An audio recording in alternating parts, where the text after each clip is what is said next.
Welcome students. पिछले lesson में हमने ये समझा था कि संविधान क्या होता है और संविधान क्यों ज़रूरी होता है, संविधान की आवश्यकता क्यों होती है। अब आज हम समझेंगे कि भारत का जो संविधान है उसका निर्माण किस तरह से हुआ, उसके निर्माण की कुछ कहानी हमने थोड़ी सी समझनी है। लेकिन मैं जानना चाहता हूँ कि प्रीवियस लेसन को आपने कितना समझा है। तो इस क्लास के बाद आपने एक पेज पे मेरे 2 क्वेश्चंस के आंसर देने हैं। ये लर्न करके आंसर नहीं देने हैं, समझ कर आंसर देने, अपने शब्दों में दे सकते हैं। ये ज़रूरी नहीं जो हमने आपको नोट्स भेजे हैं बिल्कुल वैसे आंसर हो। आपको जो ज़रूरी लगता है उसमें सिर्फ वही लिखना है। 2 या 3 लाइन में एक आंसर आपने देना है। फर्स्ट क्वेश्चन है मेरा, संविधान किसे कहते हैं, और सेकंड क्वेश्चन है, संविधान क्यों आवश्यक होता है। पहला और दूसरा कंसेप्ट हमने यही समझा था। तो बाद में रिप्लाई करना है, पेज पे लिख के उसकी फ़ोटो आपने इसी व्हाट्सएप ग्रुप में भेज देनी है, ठीक है, ताकि ये भी पता लगे कितना आप समझ रहे हैं। चलिए आगे बढ़ते हैं। भारतीय संविधान का जो निर्माण किया, अब देखो, इसको समझने से पहले आपको ये जानना ज़रूरी है कि अंग्रेज़ लोग जब भारत से जा रहे थे, उन्हें मालूम हो गया था कि अब भारत को स्वतंत्र करना पड़ेगा। तो उन्होंने एक प्रश्न पूछा था कि इसके बाद यहाँ सरकार कैसी होगी। भारतीय लोगों का मानना था कि ऐसी सरकार बने जो लोगों की भलाई में, हित में काम करे। ऐसी सरकार तभी बन सकती थी जो मनमाने ढंग से काम ना करती, वो नियम से चलती, कानून से चलती। और भारत में कोई नियम और कानून उस समय फॉर्म नहीं हुए थे। तो इसके लिए ज़रूरी था कि पहले नियम और कानून बना दिए जाए। तो इसी को देखते हुए ब्रिटिश गवर्नमेंट ने क्या किया, 3 लोगों की एक कमेटी बनाई जिसको नाम दिया गया कैबिनेट मिशन। कैबिनेट मिशन उसको नाम दिया। इनको काम सौंपा गया कि भारत का पूरा स्टडी कीजिए और बताइए कि ये नियम और कानून कौन बनाएगा, क्योंकि भारतीय लोगों द्वारा ही बनाए जाने थे, भारत की जानकारी उन्हीं को थी। तो इन्होंने भी अपना स्टडी करके एक योजना इन्होंने प्रस्तुत की ब्रिटिश गवर्नमेंट के सामने। उस योजना में कुछ बातें लिखी कि भारत के लिए नियम और कानून मीन्स संविधान किसने बनाना है, कैसे बनाना है, उन लोगों का चयन हमने कैसे करना है।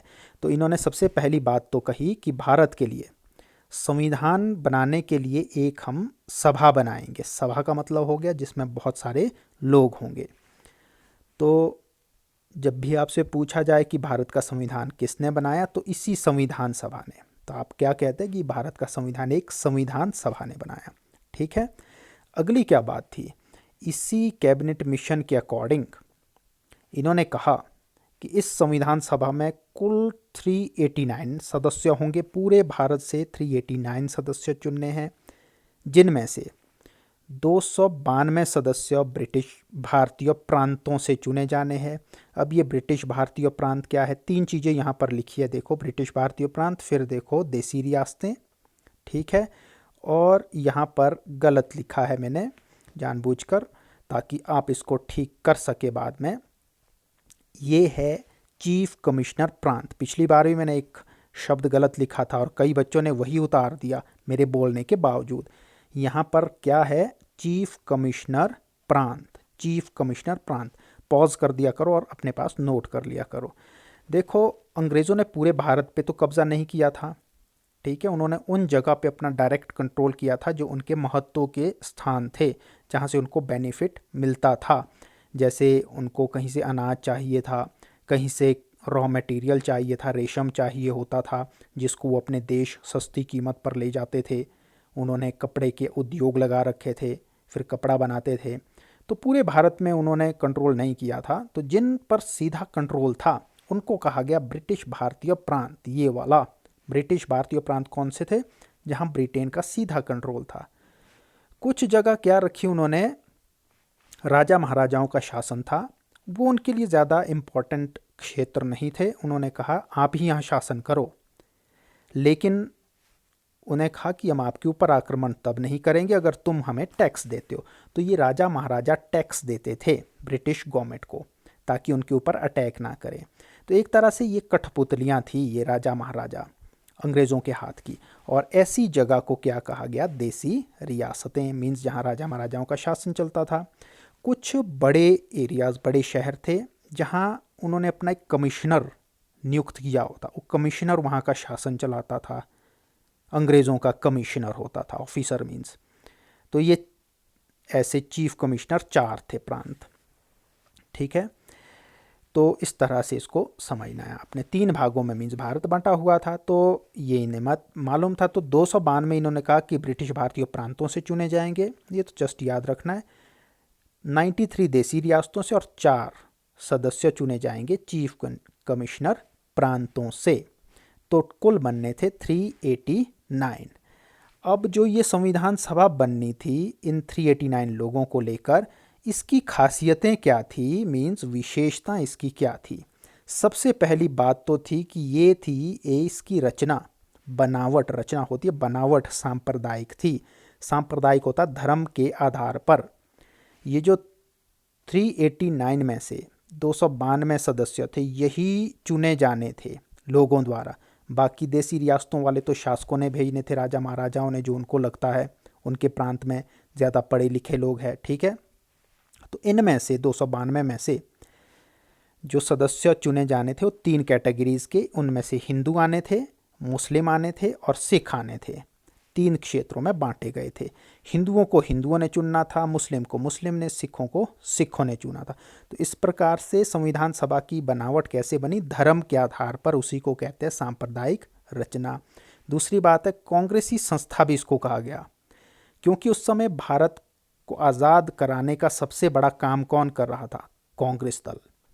कांग्रेस ने भारत की आज़ादी में महत्वपूर्ण भूमिका निभाई थी, इसलिए लोगों का विश्वास इसमें था। तो जब चुनाव हुए संविधान सभा के लिए कि कौन कौन सदस्य होंगे जी संविधान सभा में जिन्होंने भारत का संविधान बनाना है, तो 80% इसमें मेंबर्स जो थे वो कांग्रेस पार्टी के थे, इसलिए कांग्रेसी संस्था कहते हैं। अगली बात है, वकीलों की संस्था भी कहा गया इसको, क्योंकि इसमें अधिकतर लोग वकील थे। कानून की जानकारी वकीलों को ही होती है, B.R. अम्बेडकर है, बहुत सारे लोग थे जो वकील थे। और अगली बात है अप्रत्यक्ष चुनाव। ये जो चुनाव हुए अप्रत्यक्ष चुनाव प्रणाली द्वारा हुए, सभी लोगों को वोट डालने का अधिकार नहीं था, बल्कि जो विधानसभाएं उस समय बनी हुई थी उनके सदस्यों को ही वोट डालने का अधिकार था। इतना सा समझना है। तो ये कुछ विशेषताएं थी। अब देखना है हमने कि शुरुआत कैसे हुई, आरंभ कैसे हुआ संविधान के बनने का। ये कमेटी तो बन गई, संविधान सभा बन गई। अब इन्होंने अपनी पहली बैठक की, इन लोगों ने 389 लोगों की 9 दिसंबर 1946 को। बहुत इंपॉर्टेंट है, आपसे पूछा जाएगा पहली बैठक कब हुई, 9 दिसंबर 1946 को। पहली बैठक में अब समस्या ये थी कि बैठक तो हो गई, बैठक की अध्यक्षता करने वाला एक आदमी चाहिए था जिसकी सब सुने, जैसा टीचर होता है क्लास में। पंडित सच्चिदानंद सिन्हा सबसे वरिष्ठ थे, उन्हें कहा गया कि आज की बैठक की अध्यक्षता आप करो।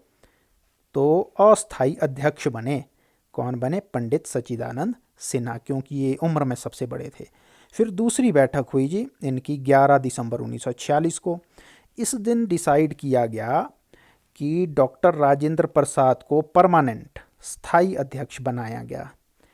बाद में ये क्या बने थे, भारत के पहले राष्ट्रपति भी बने थे। तो ये इम्पोर्टेंट था, मीन्स अध्यक्ष का पद। और फिर तीसरी बैठक हुई 13 दिसंबर को। पंडित नेहरू ने सबसे पहले एक प्रस्ताव रखा संविधान सभा के सदस्यों के सामने। प्रस्ताव क्या था कि हम क्यों इकट्ठे हुए हैं, संविधान बनाने का हमारा लक्ष्य क्या है और उद्देश्य क्या है, कैसा संविधान बनाना है। मीन्स भारत को जैसे लक्ष्य होता है कि लोकतांत्रिक देश बनाना है, तो इन लक्ष्यों के बारे में, उद्देश्यों के बारे में एक प्रस्ताव, लिखित प्रस्ताव सारे सदस्यों के सामने प्रस्तुत किया, पढ़ा, उसको कहा गया उद्देश्य प्रस्ताव। तो आपसे ये भी पूछा जाता है उद्देश्य प्रस्ताव किसको कहते हैं। ऐसा प्रस्ताव जो पंडित नेहरू ने प्रस्तुत किया था 13 दिसंबर 1946 को, जिसमें संविधान के लक्ष्यों और उद्देश्यों के बारे में जानकारी दी गई थी। तो अभी के लिए इतना, लेकिन जो क्वेश्चंस आपसे पूछे गए हैं उनका रिप्लाई आपने ज़रूर करना है। Thank you.